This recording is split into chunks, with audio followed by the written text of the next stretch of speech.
Hey, everybody, welcome back to this live episode of Think Business Live. Looking forward to talking to Spencer Brooks. Spencer, you've got a cool background. I'm looking forward to diving in and talking with you. Just want to give the Think community a little background. You're the founder and principal of Brooks Digital, a web design and development agency that helps health nonprofits to improve the lives of people with health issues. You've helped organize a ton of stuff. But your superpower is helping organizations get their complex, difficult to use website under control so they can provide the right information to the right person at the right time. That's great stuff. So here's what I want to kind of dive in and talk about as we get started. So you're an agency that helps health nonprofits to improve the lives of people. So talk to me about what that means. Sure. Yeah. Well, with health nonprofits, usually these are organizations that are national. They focus on a specific kind of health condition. So you're talking about like cancer or diabetes or something like that. And so they have just a ton of content, right? You have like articles and there's support groups, and sometimes they're connecting people to clinical trials. And then you have maybe a professional association that's part of that.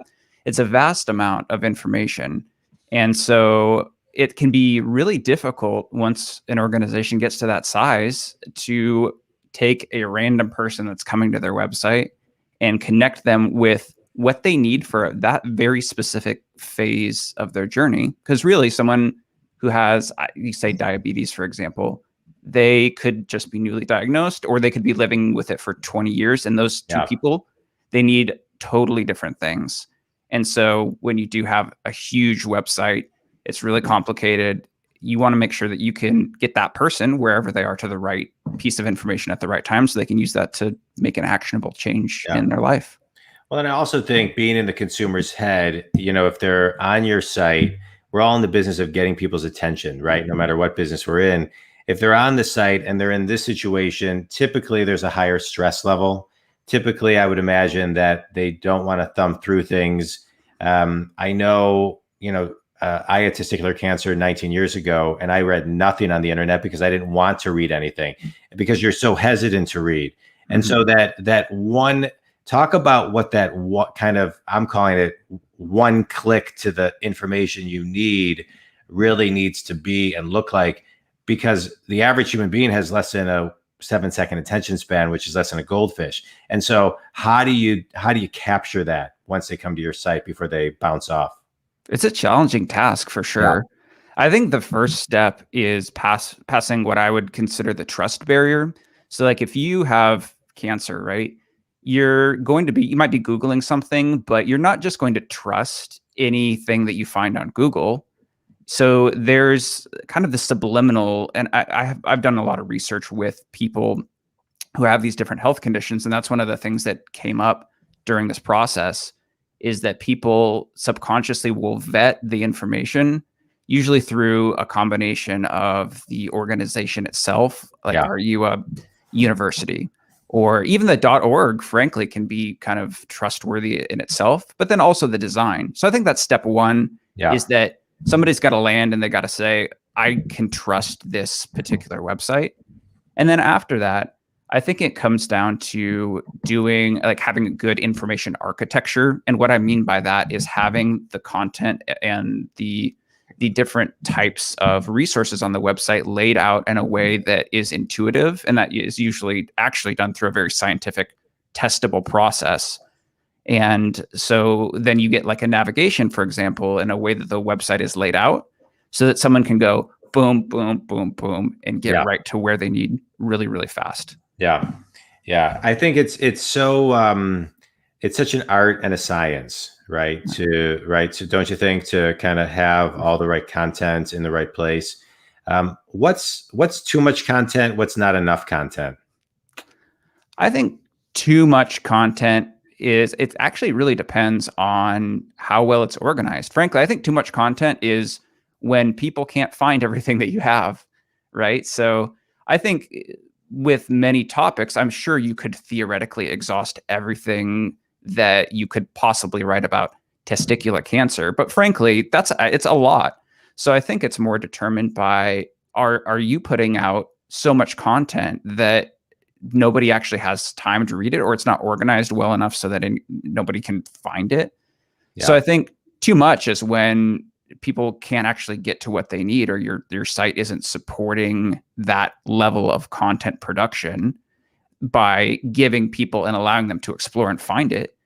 And then I think too little is it probably depends on the organization. And I know that's kind of like a mealy mouthed answer, but if you're a national organization, if you're a really small organization, then you can't support as much content as a large organization. So I think it sort of has to match what you're trying to do. Like if you're focused on research, for example, then you maybe don't need to put out a ton of content on how people need to change their lives, like behavioral sort of changes. Right. But if you're focused on more like patient quality of life, then you do need to produce a lot of content. And if you're not, then that would be erring on the side of too little. Yeah.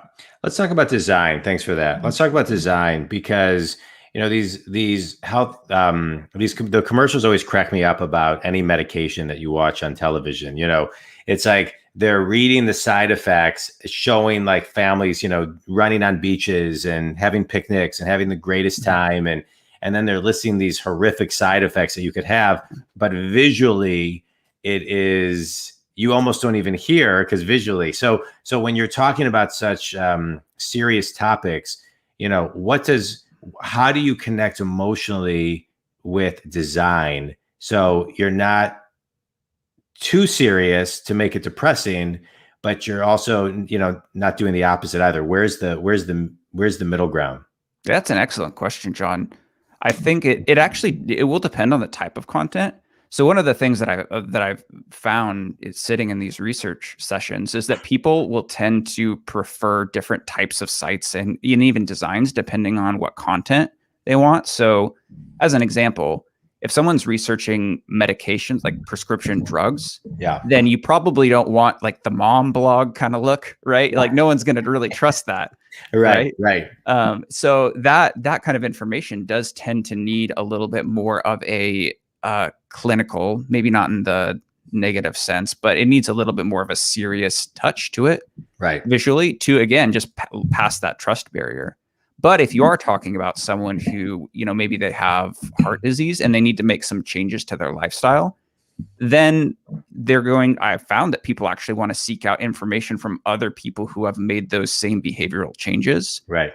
And you want to connect more personally with an individual. So if you're doing a design, then maybe you want to do things like highlight the life and the biography of the author who wrote that. Yeah. And provide a little bit more of a personal touch when you're doing the design because people want to have that personal connection with that type of information. Yeah, I love it. All right, let's talk. I want to rewind the life of Spencer Brooks. So all of this information is great of what you're talking about, but I'm a big believer that business is not a straight line, and how you get to where you get to is not always easy, and doesn't always happen the way that you think. I mean, here we are in a post-pandemic world, and studies are showing that many people are not happy with what they want to do, and many people are looking to move into entrepreneurial endeavors.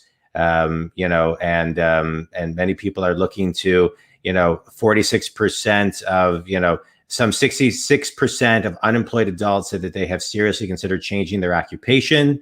There's recent studies by Microsoft and annual work trend index reports from March. They found that 46% of some 30,000 study participants in the workforce are planning to make a major pivot in their career transition. So as a business owner, as an entrepreneur, give us the 1 minute Reader's Digest version of how you got to where you are today, and then maybe some advice on what you would give some of, the studies that we just read. Absolutely. So I'll try to give the 1 minute synopsis, but as you mentioned, John, you're totally right. It's not a straight line, and it certainly hasn't been the case for me. Yeah. So the story starts with me playing drums in a band when I was in my early 20s, right? So I'm a drummer. I played drums in a band. Very cool. but newsflash, you don't make a lot of money as a musician. I don't know if many people knew that. Right. It's very difficult. I'm just being sarcastic there, but the thing for me was I was like, I need cash. So I had spent some time studying computer science in college and, some programming in high school. So I started doing web development while I was on the road because it was something that I could do from anywhere and I could make some cash on the side, just to like pay bills, buy food, things like that. Yeah. So, fast forward a couple of years of doing that, and I'm done, sleeping in a van while we travel around the road, right? Settling down a little bit, getting married. So I'm full-time freelance web developer, started to grow that over time, more clients, and transition that in 2015 into a digital agency. And so my background is, as the practitioner, I don't write code anymore, but that's my background. And I grew that over the years and took a look at the kind of clients that were working with me. And a lot of them happened to be health related nonprofits. And I just started to observe, okay, these are the kind of clients that seem to really value the specific services that I was providing and that my agency was providing. And I decided to specialize in that. So with some observations or maybe takeaways from that, one of the things that I thought was kind of interesting is I didn't necessarily set out to work with health specific nonprofits. If you would have asked me 6-7 years ago, is this the target audience you're going after? I would have been like, no, doesn't make a lot of sense. But I think as my business grew and it evolved, I just started paying attention naturally to the types of people, the types of clients, the types of customers that were working with me. And I was saying, okay, these are people who are getting a lot of value. So let me just open that door and let's see what's behind that. Like, how can I help them more? How can I specialize more into that? And sort of naturally, I steered my business into where it is today. And so I think that's maybe a lesson or a takeaway that I would share is just be a good observer of what's working in your business. Yeah. What customers are getting the most value from you, and then start to intentionally pursue that and see what other opportunities are there and leverage that for growth rather than trying to strong arm your way into, some sort of thing that's then completely made up in your head. Yeah. I love it. All right. So now fast forward to 2015, you're in your business. We hit the pandemic in 2020. We're now recording this as of, June 1st, 2021, which happens to be the 6-year anniversary of me starting my business. What did you learn this past year? Like where were you stuck and how did you get unstuck over this past year? Yeah. So the pandemic was a good, I think, focusing mechanism for me in the sense that, so first of all, the pandemic fortunately didn't devastate Brooks Digital. It was actually a pretty good year, so I'm really grateful for that. Yeah. But what it really did is it focused for me the fact that I can't leave problems undealt with in my, like, this is the time to solve problems. So one of those was, okay, I want to get better at actually reaching and developing a more public presence for the types of clients that we serve. Like I was working with them already, but I said, okay, the pandemic the end didn't seem to be in sight, certainly not last year. And I went, this is probably going to have a multi-year effect on all the clients that I work with. They're not going to raise a lot of money this year. Next year, budgets might be tighter, and it'll probably be a few years before it can really get back to any kind of normal. Yeah. And so I went, okay, now's the time to act, to like, instead of taking my foot off the gas when it comes to marketing and things like that, now's the time to actually double down and amen. To put myself into a position where I can exit the pandemic in a stronger position than when I started, because I think the reality is that everyone else who took their foot off the gas is going to be scrambling at about this point in time when demand is starting to pick up. Yeah. And that's just going to like put them on the back foot. And so I didn't really want to be one of those as much as possible. So I really started laying into things like I host the Health Nonprofit Digital Marketing Podcast, which I just started a few months ago as a response to that, realizing that there's no one podcasting about that particular topic. So I just go and interview different people who are in that target market, and so I can help expose and I love it. See what people are doing. Right. So that's one of the things that the COVID was a really good focusing mechanism for me to say, I need to tackle this problem head on. Yeah. I love it. Yeah, for me too. I never did a live really. I did maybe one or two pre-COVID, but when COVID hit, I turned my 3-day-a-week podcast into 7 days a week, and then 5 to 9 live shows a week. And it's been amazing. And, but I agree. I also doubled down, and that's one of the things I was talking to clients about. I work with Fortune 100 companies to solopreneurs and everything in between. And the ones that kind of took their marketing budget and put it on the side were making big mistakes. Now was the time to 100% double down. I agree with you completely on that.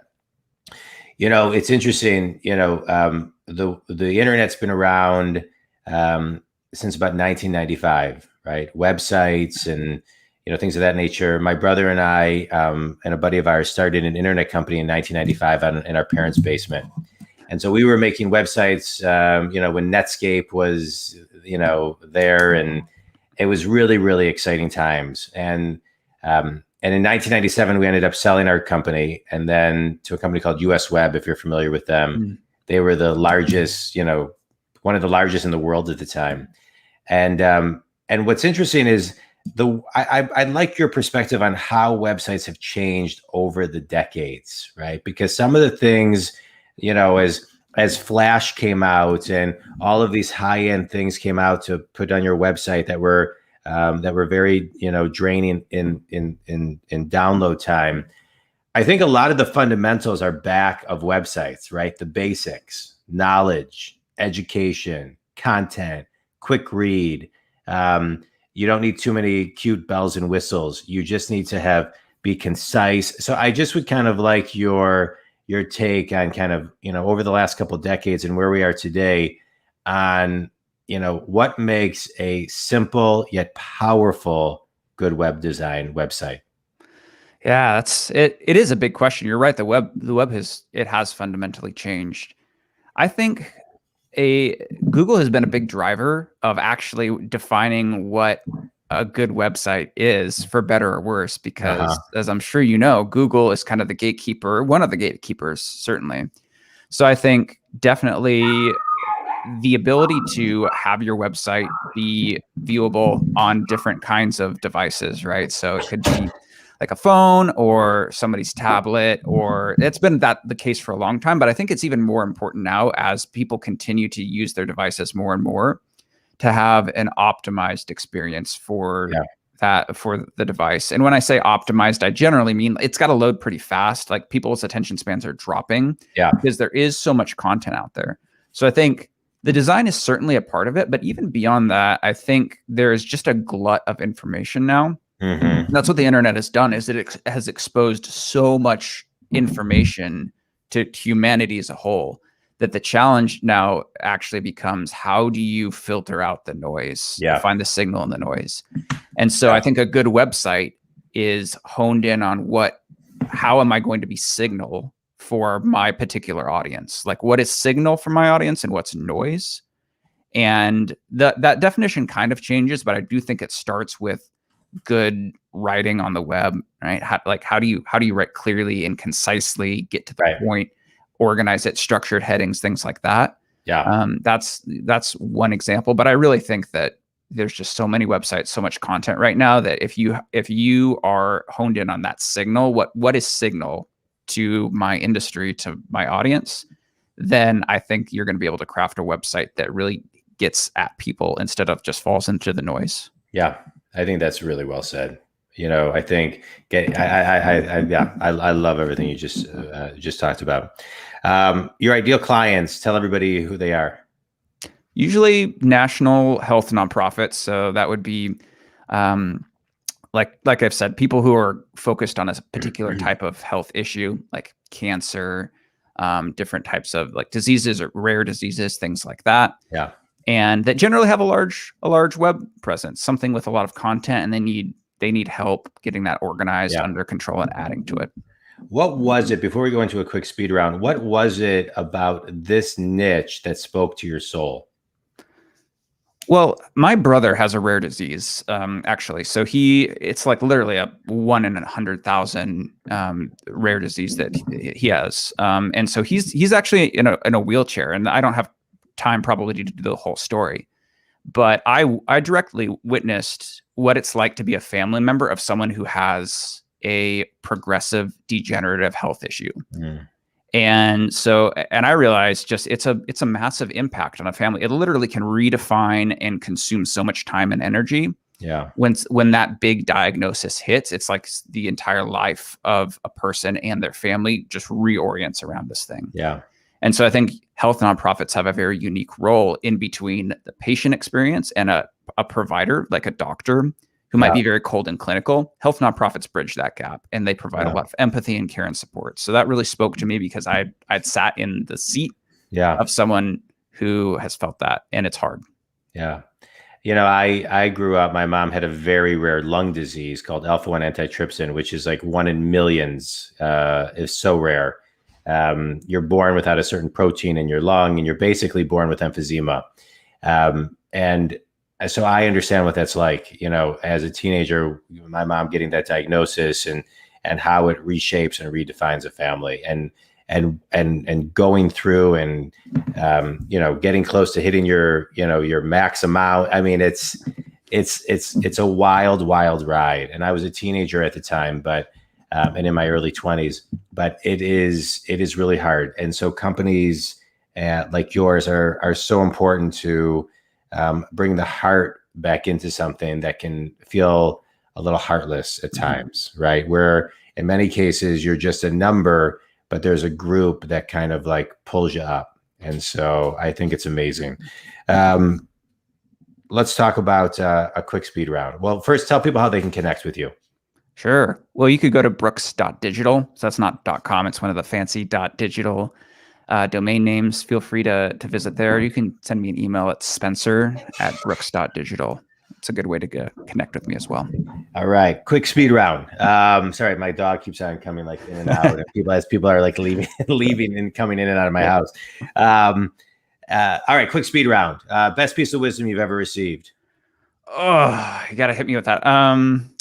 One certainly that I'm fond of right now is that I think just discipline is long obedience in the same direction. Yeah. And so I like to think of that, especially with running a business is hard. So just like long obedience, same direction every day.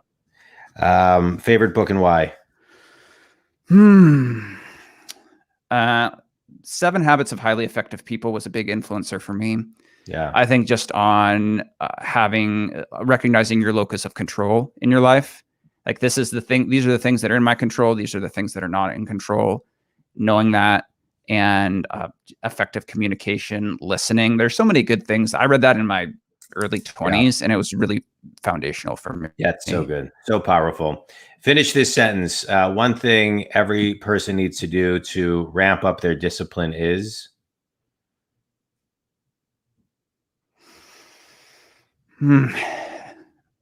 Wake up every morning and exercise. Yeah. I'd say. I think discipline's a practice. And so it doesn't really matter what you do. It's just the fact that you're making yourself do something that you don't really want to do. And I think I wake up every morning and exercise. That's one thing I do to build that discipline muscle. But the reality is, if I'm doing that in my day-to-day life, then in my business, when it comes time to work on that task that I just really don't want to do, I've been practicing to become the kind of person that does things that are uncomfortable and difficult, but I still do them because they need to be done. And so I think building habits, just not in my professional life, but in my personal life, makes me the kind of person that is disciplined. And so I think it's just practicing that. Yeah. You know, we talked about being an entrepreneur. One thing every entrepreneur can do to start, build, and scale a business that's in alignment with their soul? Hmm. I think that it starts with actually connecting with your soul, Yeah. right? So, and that's frankly, now this is just my opinion. I think that there's so much noise, right? That in the world, there's so much busyness that frankly, like stopping to be able to understand what's inside of you is very difficult, especially when every waking moment is spent looking at this. Yeah. You know, you have those free moments where you're standing in line or you're in the car or whatever, and if the first thing that you're doing is looking down, then how are you going to take those moments to connect with what's happening inside of you if you're constantly Yeah. distracting yourself? Yeah. And so, yeah, Yeah. I would just end by saying that I think if you can stop and just actually sometimes face the difficult, painful parts of life without Yeah. distracting yourself, then you'll discover what's underneath there, and then that usually just takes shape throughout your life. Yeah. That is what they call the arena. Yeah, Yeah. that is that's really important stuff. Self-awareness, I think, is absolutely critical. Last question. Fast forward 100 years, what do you want your legacy to be? I could a while ago it would have been something about business. I think really simply, my business is a lifestyle tool. I absolutely want people's health to be improved and their lives to be improved. First and foremost, I think I want people to remember me as a friend, a good friend that was involved in their lives. I want my wife and children to say he recognized that we were the most important things in his life, and that he showed that by how he spent his time. So I think it's really going to be first and foremost, was he actually a member of the community? Was he a good friend? And then through his business, did he make a positive impact in the lives and the health of people? Yeah. But it's in that order for me. Yeah, I love it. I love it. Real quick, before I go into a couple of final thoughts, how is your brother? He's doing well. Okay.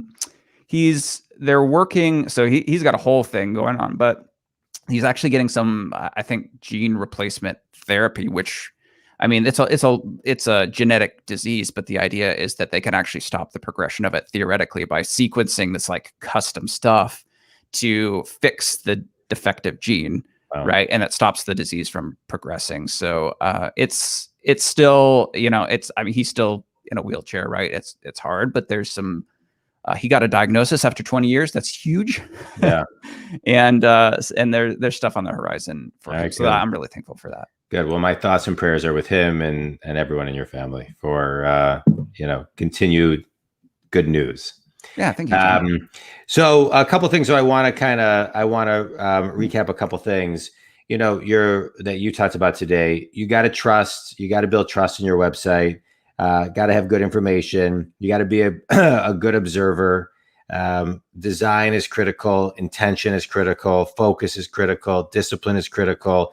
Doubling down when you don't necessarily think you should, or the market's not in your favor. Absolutely. Commit to the process. Inner awareness. Being part of the community.